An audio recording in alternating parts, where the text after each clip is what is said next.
In this video, we are going to take a look at some moments when nasty cops got humbled by judges. So without further ado, let's get started.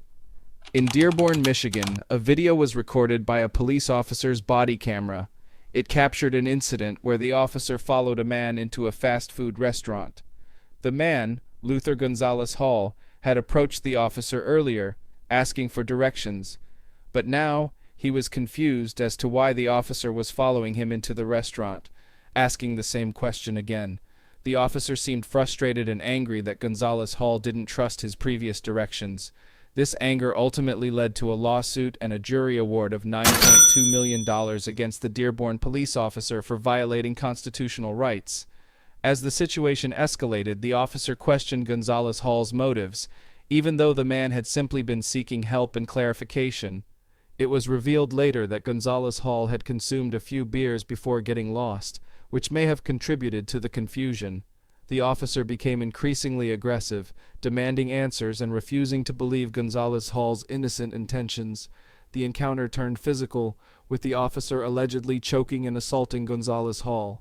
The man managed to escape briefly, but the officer pursued him and continued the assault away from the view of the body camera.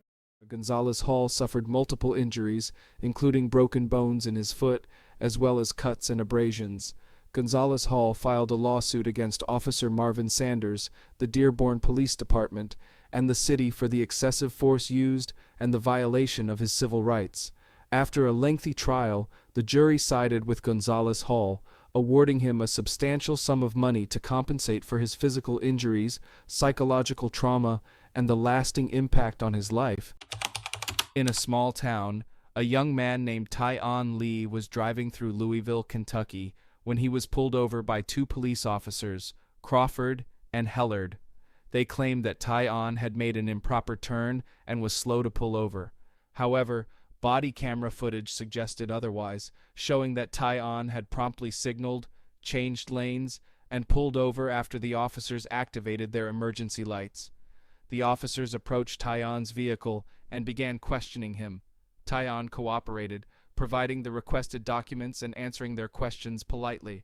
Despite his compliance, Officer Crawford suddenly decided to remove Tyon from the car without any apparent reason. Confused and alarmed, Tyon's mother, who was on the phone with him throughout the encounter, expressed her concern. Tyon was taken out of the car, and he asked why he was being subjected to this treatment. He assured the officers that he didn't have any weapons or drugs on him. The officers proceeded to pat him down and frisk him, disregarding his objections. Tyon became increasingly nervous and frustrated,